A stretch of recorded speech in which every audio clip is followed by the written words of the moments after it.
le slogan va travailler sur des oppositions, par exemple de sens, ou au niveau phonétique. C'est ça qui fait la différence entre une phrase d'accroche, qui est une simple phrase destinée à attirer l'attention, où il n'y a pas de procédé littéraire, si vous voulez, et un slogan où on va trouver des procédés littéraires d'opposition, les petits prix pour de grands achats, petits prix pour de grands achats, et petits, grands, vous aurez et puis des jeux, des allitérations, etc. Ça, c'est le slogan. Alors, l'autre partie, je crois que vous confondez avec la zone textuelle. La zone textuelle, c'est-à-dire c'est l'ensemble sur une publicité, c'est l'ensemble de la publicité qui renvoie du texte. Alors la phrase d'accroche fait partie de la zone textuelle, de même que le rédactionnel, c'est-à-dire le texte développé de la publicité. Ça, c'est la zone textuelle. D'accord, merci. Autre question?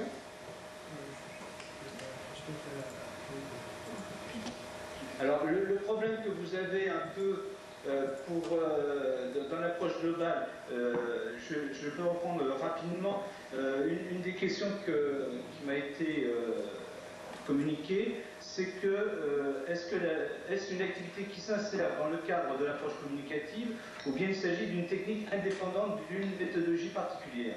L'approche globale, elle coïncide avec le début du communicatif. Puisque le principe de l'approche globale, c'est que c'est l'étudiant qui construit le sens du texte. Donc on entre parfaitement dans le courant communicatif où les textes sont vus comme une activité de compréhension de la part de l'étudiant.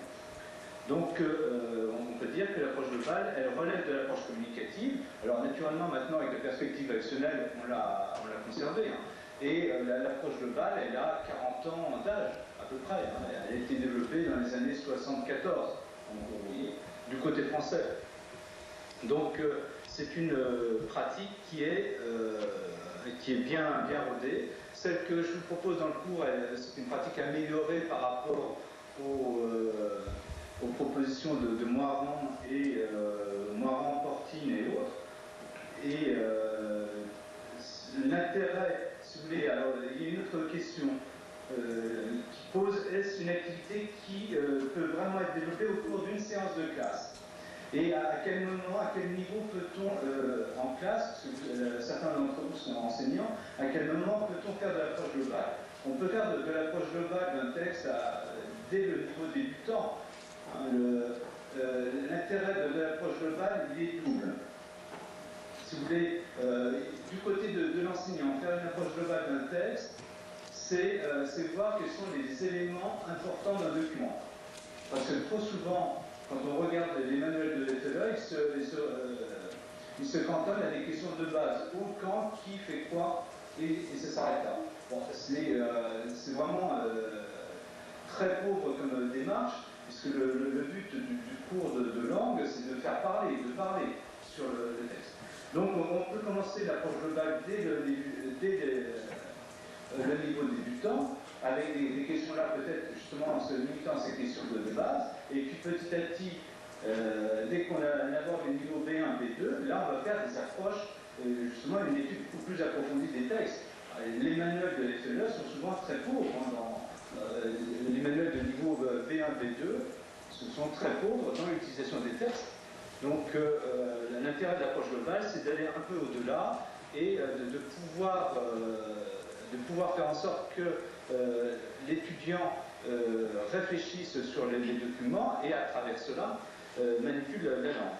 Donc l'approche globale, oui, elle n'est pas spécifiquement réservée à des niveaux supérieurs. On peut moduler la difficulté. Et très souvent, moi, ce que je vois, c'est que dans les niveaux supérieurs, on en reste à un questionnement de base. Et ça, c'est pas du tout satisfaisant. Alors, autrement, la durée d'une approche approche globale, tout dépend aussi du niveau. Effectivement, quand vous êtes en niveau A1, une approche globale peut se faire en une séance de cours. Alors la notion de séance est variable selon les pays, hein. C'est 50 minutes, 60, 40 ou plus, tout dépend. Mais c'est vrai que si on veut mener l'approche globale que je vous donne en exemple dans le texte, il faut une à deux séances, hein, à peu près. Et plus quand on est au niveau, dans des niveaux supérieurs. Alors, autre question, je ne vois pas très bien comment cette démarche peut être développée en groupe. Ben, si, on peut travailler en groupe l'approche globale. Par exemple, si vous faites toutes les questions de compréhension, vous pouvez répartir les questions selon les groupes. Un groupe va travailler sur les questions où, quand, l'autre groupe va travailler sur qui fait quoi, et puis un autre groupe peut très bien travailler sur des questions pourquoi, combien, etc. Oui, on peut travailler en groupe, et au contraire, le principe de l'approche communicative et autres, c'est le partage d'informations. C'est le partage d'informations, donc à partir d'un document, on constitue des groupes, chaque groupe ayant une tâche, et puis après, vous avez une mise en commun collective. Vous voyez, et on retrouve l'idée que je développais tout à l'heure, c'est-à-dire que le but de la classe de langue, c'est de parler, de faire parler. Et l'approche globale est un des moments où on fait parler sur le texte, d'où la démarche que je vous donne, la démarche de mise en train au début, parce que on a tous des connaissances sur un document, parce que face à un texte, quel que soit le texte, il faut que l'étudiant déjà ait une idée du thème, de façon à du vocabulaire, de façon à mobiliser ses connaissances. Les connaissances, elles ne sont pas immédiatement accessibles, il faut déjà les mobiliser, donc ça c'est la phase de mise en train. Après vous avez la phase, donc toute la phase d'approche globale avec que vous connaissez, puisque vous en avez fait en partie en D115 l'année dernière. Donc la situation de communication, c'est important, hein, savoir qui s'adresse à qui, etc. Ce sont des paramètres qu'il faut absolument identifier. Et puis après, donc, entrer dans le contenu. Alors, le problème pour vous sur les publicités, et pas que pour vous, Mexicains, hein, pour les étrangers, c'est le niveau des connotations. Le niveau des connotations, ça vous pose problème. Parce que les connotations, elles sont très souvent culturelles. J'avais fait une fois en Uruguay un texte sur une publicité où il y avait des pommes de terre. Et pour nous, la pomme de terre, la connotation, la pomme de terre, c'est une nourriture lourde et très populaire, disons. C'est très populaire. Et la publicité, en fait, travaillait sur ça. Elle voulait démontrer que des élèves, même les élèves, avaient besoin d'une nourriture consistante. Mais les Uruguayens, eux, n'avaient pas du tout perçu, parce que pour eux, la pomme de terre, c'était quasiment le plat de base. Et donc, ils étaient passés à côté. Donc, ces problèmes des connotations, elles sont très souvent culturelles. Hein. Et je sais que parfois, ça vous pose des problèmes. Bon, je donne des documents relativement neutres pour ne pas poser ces problèmes. Mais c'est pareil, il faut, si vous voulez, les connotations, elles sont quand même vérifiées aussi par la partie du rédactionnel. C'est-à-dire qu'à partir d'un texte, il ne faut pas délirer. Hein, une publicité, elle forme un tout, donc une connotation, généralement, elle est redoublée par une autre, etc., ou par le rédactionnel. Donc, faites attention à ça. Hein. Je sais que c'est un petit peu toujours le problème pour ce genre d'activité, mais bon, généralement, vous en sortez. Alors, après, donc, la phase d'analyse du contenu, sur une publicité, donc, vous devez bien analyser en deux temps la partie textuelle, la partie iconique, tout ce qui est dessin, photo, etc. Et les connotations dans les deux domaines.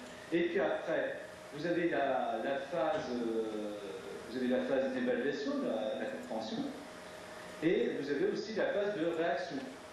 C'est là qu'on retrouve la notion que le document doit être utilisé d'une manière similaire à la vie courante, c'est-à-dire que par rapport à une publicité, on réagit. Et donc, normalement, l'enseignant de français, à partir d'une publicité, il doit la plonger en demandant, en faisant réagir les élèves sur la qualité de la publicité, sur le contenu, etc.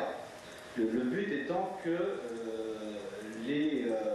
à partir du moment, alors cette phase de réaction, c'est le moment d'une expression vraie, réelle, des élèves, moins guidés, et puis ça permet aussi de fixer en mémoire.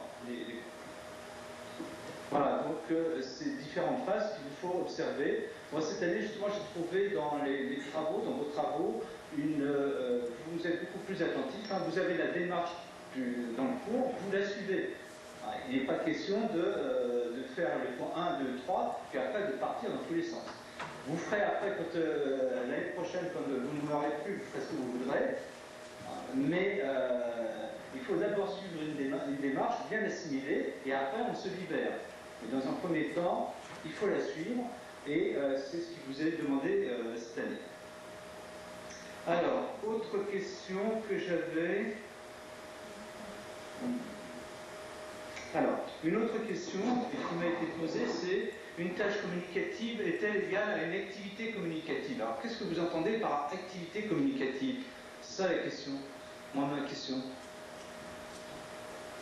Une tâche communicative est-elle égale à une activité communicative?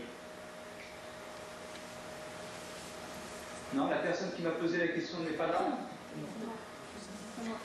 C'est vous? Oui, c'est moi. Et je suis un peu confondue parce qu'il y a des méthodes maintenant qui offrent la grosse actionnée. Oui. Et ils disent qu'il a la tâche communicative, mais je ne trouve pas la différence entre une activité communicative et une tâche communicative. Je ne sais pas quelle sera la différence. Alors, je vous...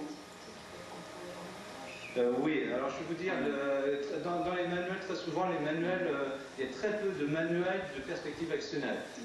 Tous les manuels, depuis quelques années, se disent de la perspective actionnelle. Dans les faits, très peu. J'en connais qu'un ou deux qui soient vraiment actionnels. Donc, ce qu'ont fait les éditeurs, ils ont tout simplement changé les jeux de rôle ou les activités communicatives par le mot tâche. Donc, ce qui fait que la différence, de fait, dans les manuels, est très peu perceptible. Mais une tâche communicative, si vous voulez, une vraie tâche communicative, oui, dans la perspective actionnelle, c'est une tâche qui met en jeu généralement plusieurs activités engagées. Une activité de compréhension, de production, par exemple. Ou une phase de production écrite, et puis après, d'exposé oral. Par exemple, une tâche communicative, ça va être de regarder une émission, de prendre des notes, vous voyez, et après, donc, devant une classe, de restituer ce que vous avez vu. Vous voyez, c'est ça une tâche. Vous passez par plusieurs activités langagières. Et généralement, alors au sens pur et dur de la perspective actionnelle, une tâche, c'est quelque chose qui doit se traduire par une réalisation concrète. Et très souvent matérielle. Une tâche, par exemple, c'est réaliser une exposition, des panneaux d'exposition. Là, vous avez une tâche parce que vous faites produire de l'écrit, mais aussi vous faites produire des panneaux qui obéissent à des normes. Un panneau d'exposition, c'est pas des phrases mises bout à bout, etc. Ça obéit à des normes.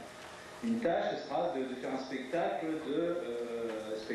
de fin d'année et autres. Ce sera de rédiger une brochure ou une brochure pour un voyage en France.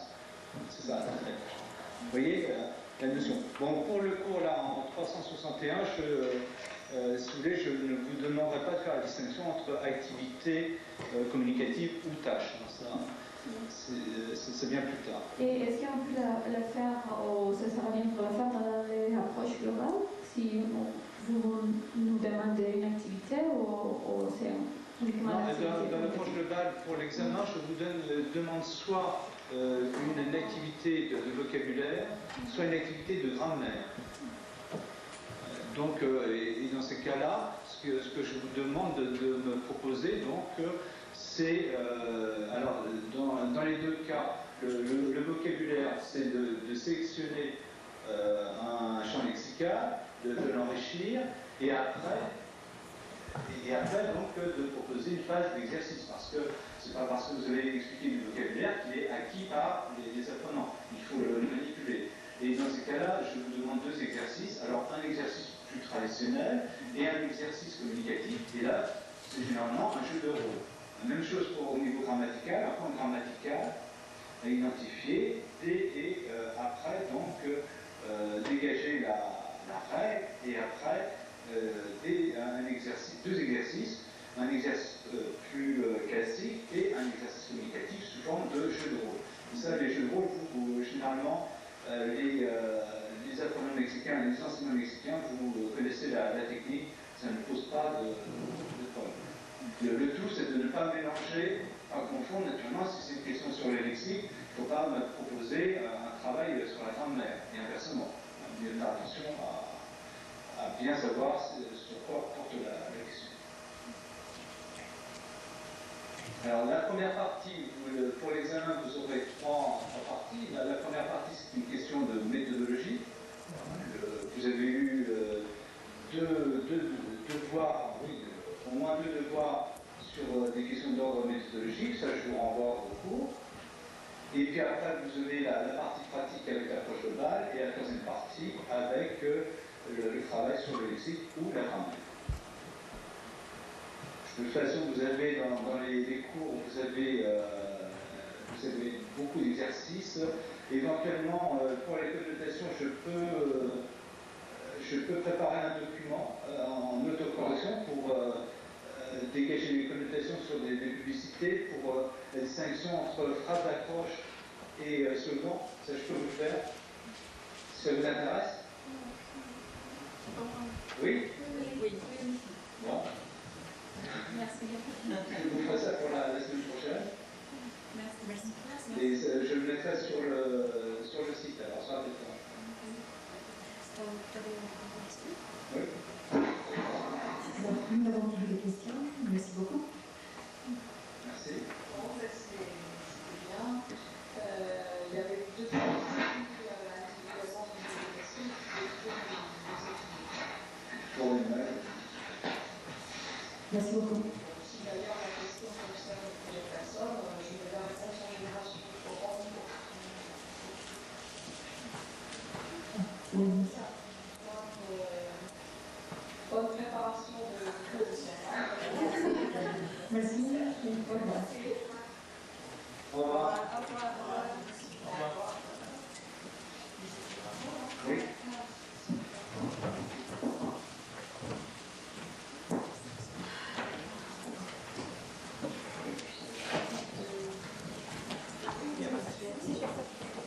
J'ai déjà réfléchi.